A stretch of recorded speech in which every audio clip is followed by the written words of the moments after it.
वन्दे वृन्दावनानन्दा। ये दरबारी लगा दी, दरबारी एफ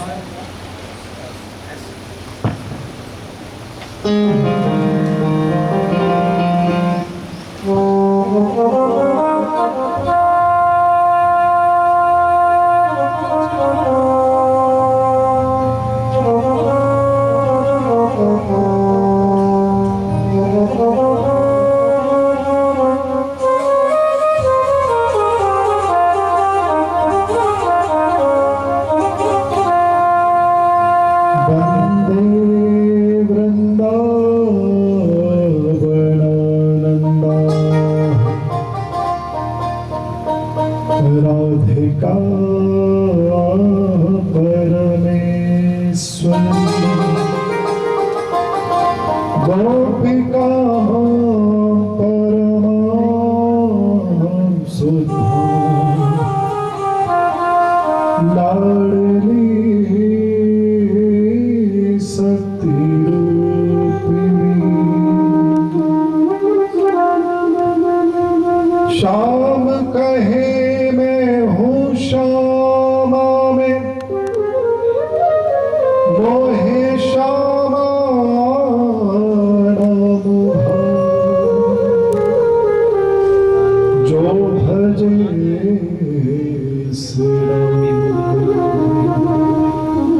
श्याम उसका हो जाए।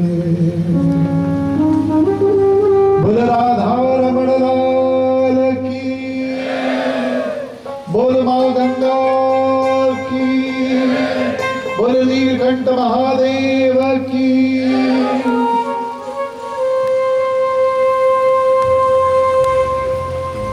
परम मंगलमय परम पूजनीय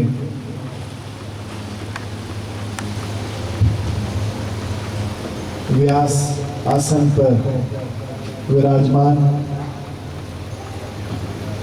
पंडित श्री पवन जी शास्त्री जी के चरणों में कोटि कोटि वंदन।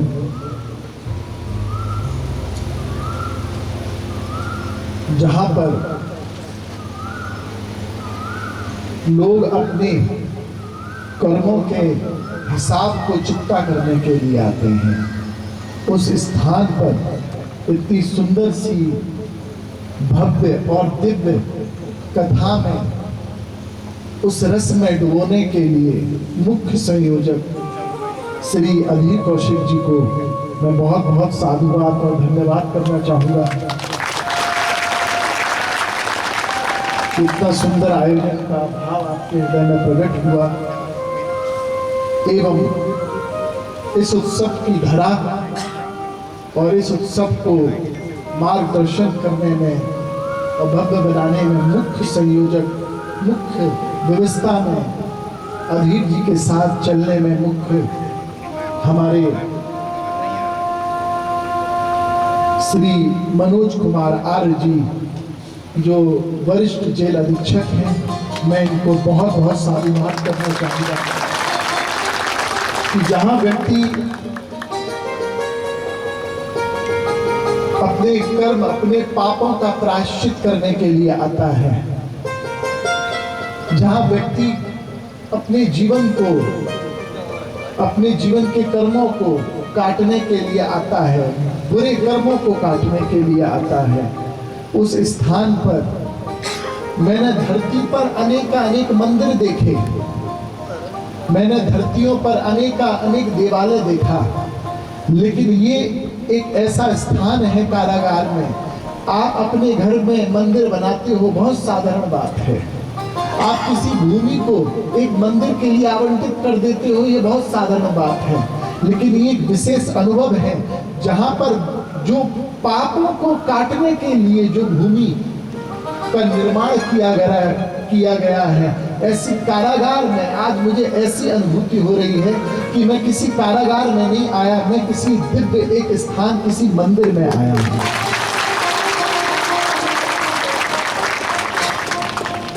बंधुओं,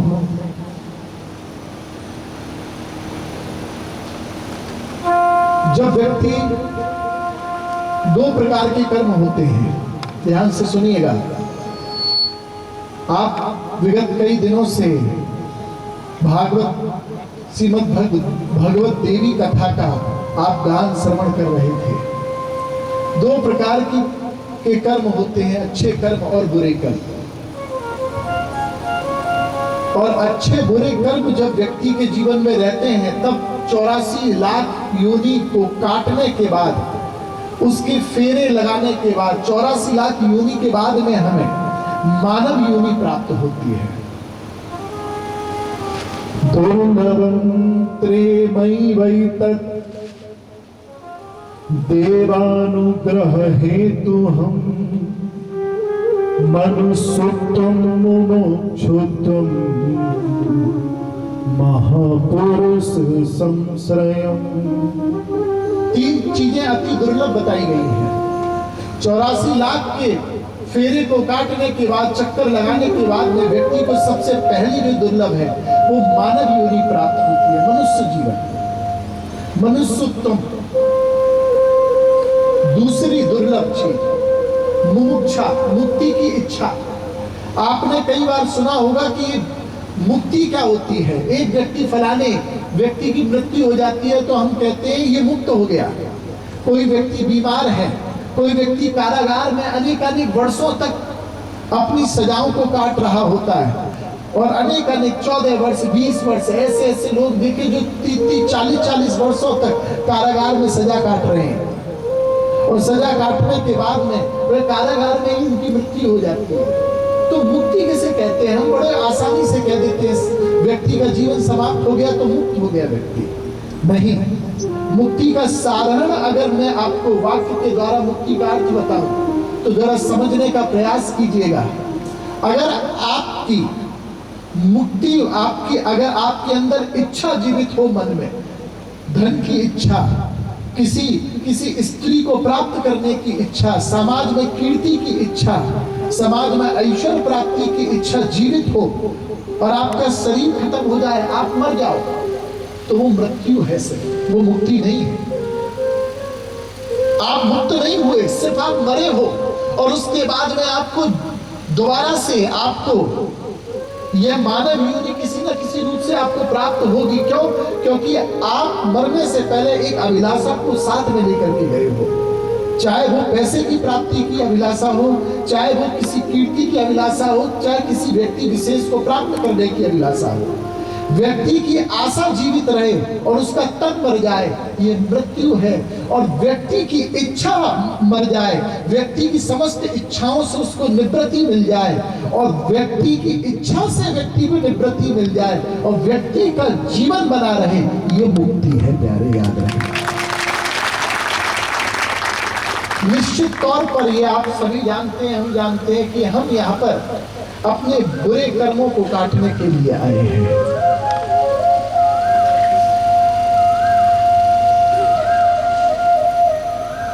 एक चीज मैं निवेदन करना चाहूंगा। शास्त्र कहते हैं दूषिलो मातृ दोषेन पितृ दोषेन मूर्खता कार्पण्यम वंश दोषेन आत्मदोषात् दरिद्रता। पिता के दोष के कारण, पितृ दोषेन मूर्खता। जब एक पिता कोई गलत कर्म करता है तो कभी कभी उसके दोष के कारण, पिता दोषेन मूर्खता, पिता के दोष के कारण उसका पुत्र जो है वो मूर्ख प्रकट होता है, उसका पुत्र जो है वो मूर्ख जन्म लेता है। जब आपका कोई वंशावली में कोई दोष होता है, आपके दादा परदादा उन्होंने कोई बुरे कर्म किए हो और उनकी वंशावली में अगर आपका जन्म हुआ, तो कभी कभी कोई व्यक्ति कायर पैदा होता है, और खुद के कर्म के कारण, खुद के गलत कर्म के कारण व्यक्ति दरिद्र प्रकट होता है। और ये जो स्थान जो आपको प्राप्त हुआ है, मेरी दृष्टि अभी मैं सोफे पर बैठ करके ध्यान कर रहा था, एनवायरनमेंट को मैं फील कर रहा था, तो मुझे ऐसा प्रतीत हुआ कि ये कोई कारागार नहीं, ये तो एक ऐसी, आप इस कारागार में आत्मिक चिंतन करके आप उस ध्यान की चरम सीमा पर पहुंच सकते हैं, जिस स्थान पर व्यक्ति, देखो कर्म तो काटने सब आए हैं, हम बाहर बैठे बैठे कर्म काट रहे हैं, आप अंदर बैठे बैठे कर्म काट रहे हैं। और जैसे ही कर्म हम बाहर बैठे बैठे काटते हैं तो हमारा जीवन समाप्त हो जाता है। और जब आप इस कारागार में बैठ करके कर्म काटेंगे, देखो हम बाहर अपने कर्मों से निवृत्त हो जाएंगे तो राधारमण लाल अपने कारागार से, इस संसार रूपी कारागार से हमें मुक्त कर देगा। और जब आप इस कर्म के पापों के फलस्वरूप आप जो भी कर्म करके आए हैं, जो भी पाप करके आए हैं, और जिस पाप के फलस्वरूप आपको सजा प्राप्त हुई है, उस सजा को काट लेंगे। तो जिस प्रकार से संसार में कर्म को काटने के बाद परम पिता परमेश्वर हमें संसार से मुक्त कर देता है, उसी प्रकार इस कारागार से कर्म काटने के बाद, सजा को काटने के बाद हमें जेलर रूपी परमात्मा भी इस जेल से मुक्त कर देता है। लेकिन दोनों चीजों में समान है एक चीज, कि जो भी स्थिति, जो भी परिस्थिति हमें प्राप्त हुई है, हमें उस परिस्थिति में दुखी ना रह करके उस परिस्थिति से हमें कुछ ना कुछ सीखना चाहिए। मैं एक दृष्टांत के माध्यम से कुछ बताने का प्रयास करूंगा कि एक बार एक राजा के पास में प्रातः वेला एक राजा उठा और उठ करके उसने क्या देखा कि एक सुंदर सी एक अप्सरा उसके स्थान पर, उसके द्वार पर खड़े होकर के उसके द्वार को त्याग करके कहीं जा रही है। ध्यान से सुनिएगा। तो जैसे ही राजा उठ करके उस अप्सरा को देखता है, उसके चारों ओर से कांति विद्यमान हो रही है, उस अप्सरा के, उस देवी के नजदीक जाता है और राजा उस देवी को प्रणाम करते हुए कहता है, देवी आप कौन हैं और आप मेरे इस स्थान को त्याग करके क्यों जा रही हैं? तो वो देवी कहती है, राजन मैं लक्ष्मी हूं और मैं चंचला हूं। आज आपकी जेब में हूं, कल पता नहीं किसकी जेब में आ जाऊं। लक्ष्मी का कोई एक ठिकाना नहीं है। और जितने भी जुर्म होते हैं, याद रखना, दो कारणों से होते हैं। वाल्मीकि रामायण कहती है दो कारणों से होते हैं साहब, या तो कंचन के कारण या कामनी के कारण। इतने जितने भी पाप हुए या तो कंचन के कारण या किसी स्त्री के कारण। इसलिए शास्त्र में 3 हट विशेष हैं, राजहट, बाल हट और स्त्री हट। या तो किसी नारी के कारण आपने कोई कर्म ऐसे किए जिसके कारण आपको जेल देखना पड़ा, या पैसे के कारण, या जमीन के कारण, या बालक के कारण। तो ये कुछ पाप हैं। तो जैसे ही वह राजा उठा और उठ करके उस अप्सरा से निवेदन करता है, आप कौन हैं? तो अप्सरा कहती है, मैं लक्ष्मी हूं। राजा ने पूछा, तो फिर लक्ष्मी है तो आप मेरे स्थान को त्याग करके क्यों जा रही हैं? तो लक्ष्मी ने उत्तर दिया, मेरी सवारी ही उल्लू पर है। मैं उल्लू पर बैठ करके आती हूँ और पल भर में व्यक्ति को उल्लू बना करके चली जाती हूँ, और उल्लू बना करके चली जाती हूँ, इसलिए मेरा एक कोई ठिकाना नहीं है। राजा ने कहा, आपकी इच्छा है, अगर आप जाना चाहती हैं तो चली जाए। उसके बाद अगले दिन फिर राजा जागा, फिर एक दिव्य पुरुष उसके स्थान को त्याग करके जा रहा था। राजा पास में गया और राजा ने पास में जाकर के निवेदन किया, आप कौन हैं और आप मेरे स्थान को त्याग करके क्यों जा रहे हैं? तो राजा के उस प्रश्न का उस दिव्य पुरुष ने उत्तर दिया कि मैं धैर्य हूं। और जब प्राय व्यक्ति के जीवन से लक्ष्मी वंचित हो जाती है, लक्ष्मी नहीं रहती, तो सबसे पहले व्यक्ति धैर्य को ही त्यागता है। व्यक्ति अधैर्यवान हो जाता है, समस्त अपने विवेक को, अपने धैर्य को त्याग देता है। इसीलिए आप मुझे त्यागे राजा, उससे पहले मैं ही आपको त्याग करके चला जाता हूं। त्याग करके चला गया धैर्य।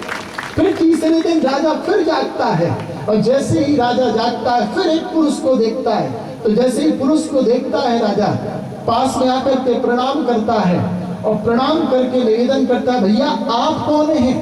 तो फिर वह दिव्य पुरुष कहता है कि मैं भैया विवेक हूं, मैं विवेक हूं। जब व्यक्ति लक्ष्मी को जब लक्ष्मी जिस स्थान से वंचित हो जाती है, जिस स्थान पर लक्ष्मी नहीं रहती, व्यक्ति धैर्य को त्याग देता है। और जैसे ही व्यक्ति धैर्य को त्याग देता है, फिर उसके जीवन से विवेक भी चला जाता है।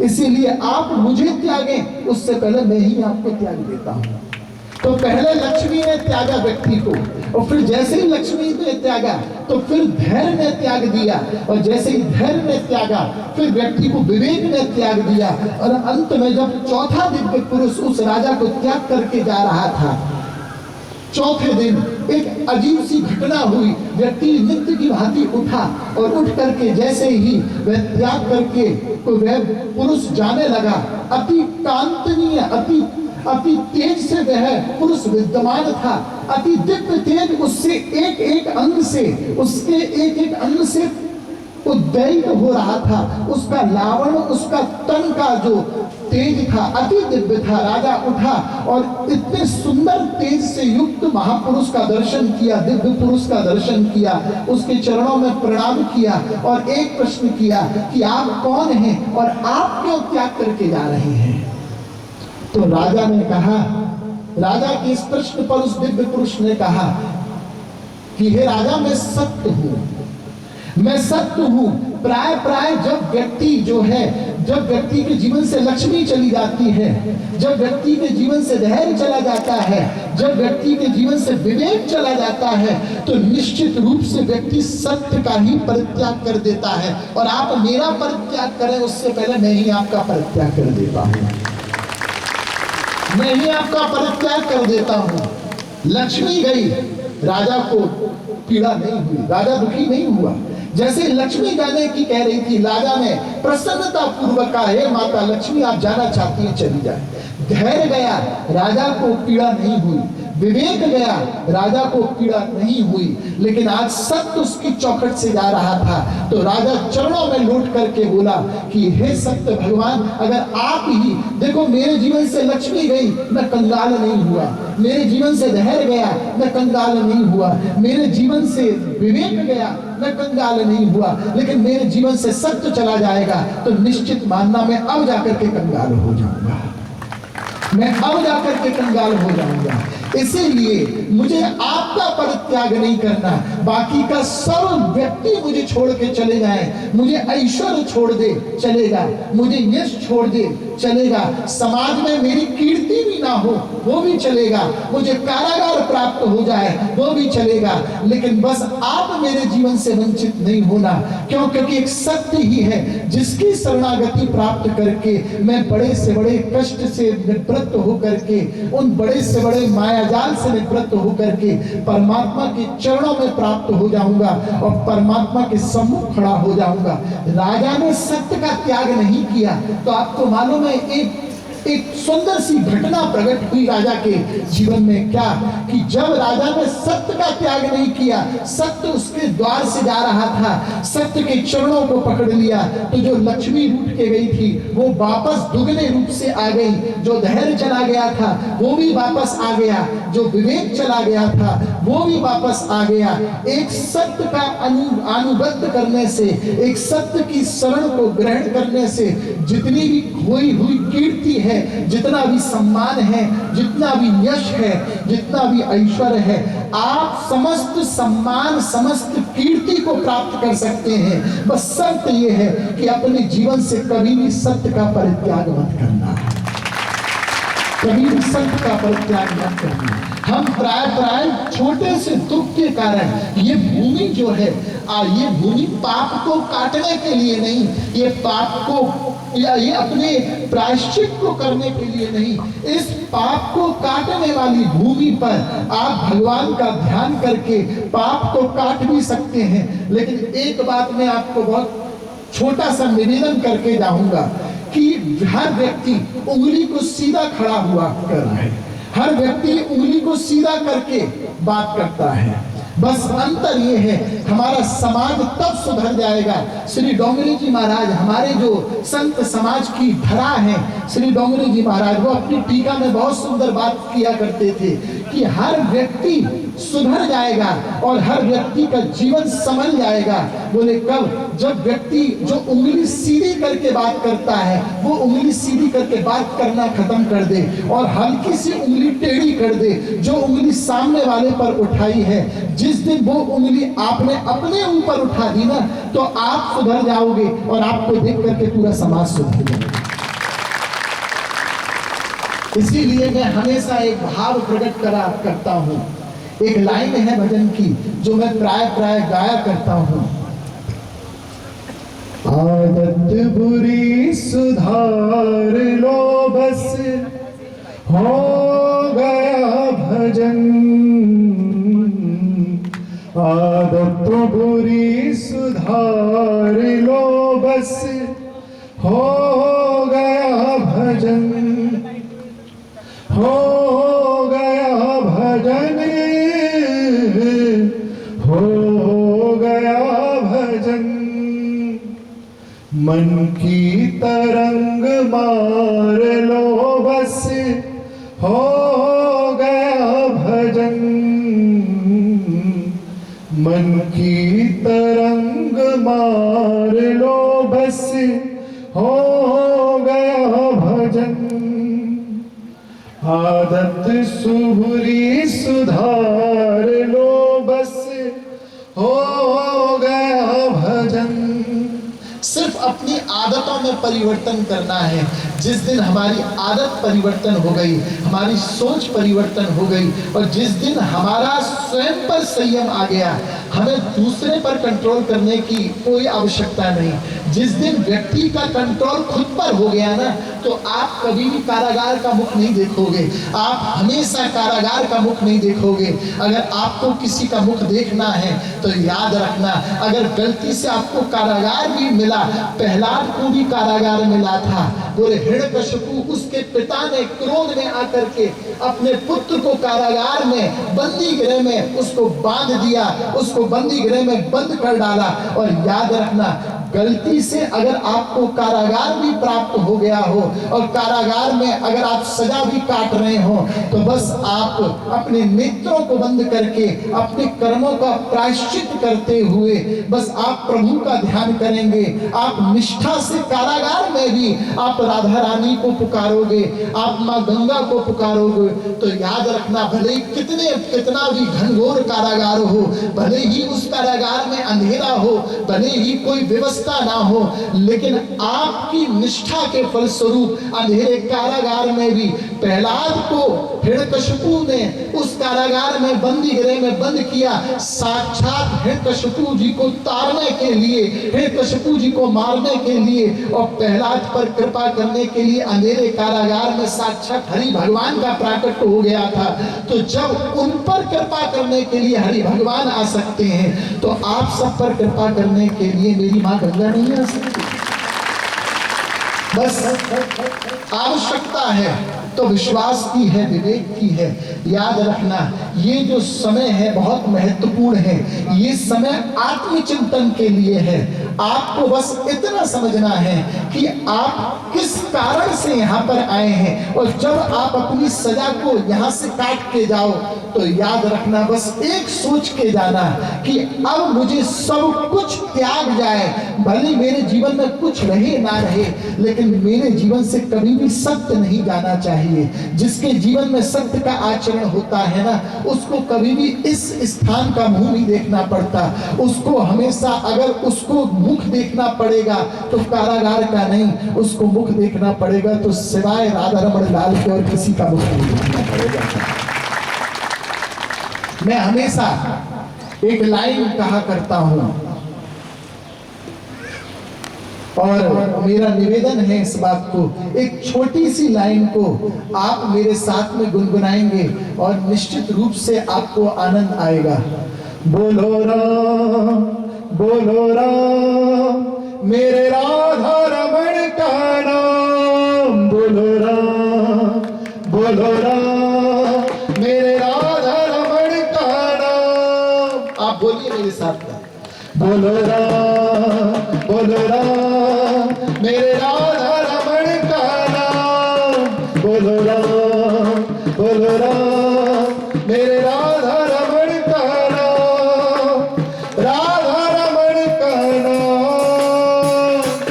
राधा रमण का नाम।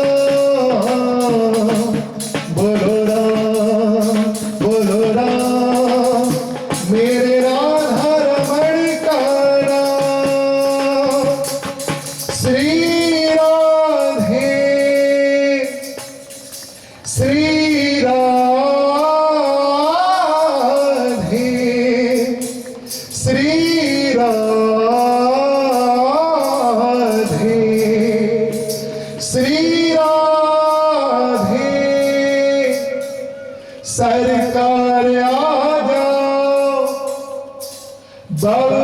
बंधन से छुड़ा जाओ, कारागार से मुक्त कर जाओ, वृंदावन बसा जाओ, केशवा माधवा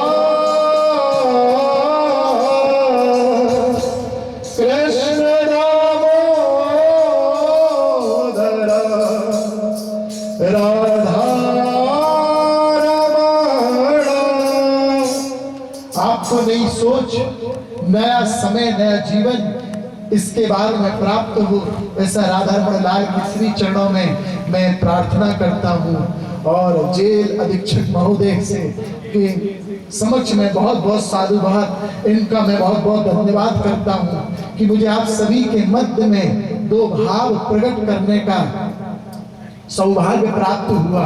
गुरु जी के समक्ष में बहुत बहुत साधुवाद प्रकट करता हूँ, जिनके कारण से मुझे आपको समझने का और अपने अपने भाव को आपके समक्ष रखने का मुझे दो पल प्राप्त हुआ। और श्री व्यास जी के श्री चरणों में कोटि कोटि वंदन करते हुए मैं एक बार आप सभी से निवेदन करूंगा कि बोल श्री राधा रमण लाल की,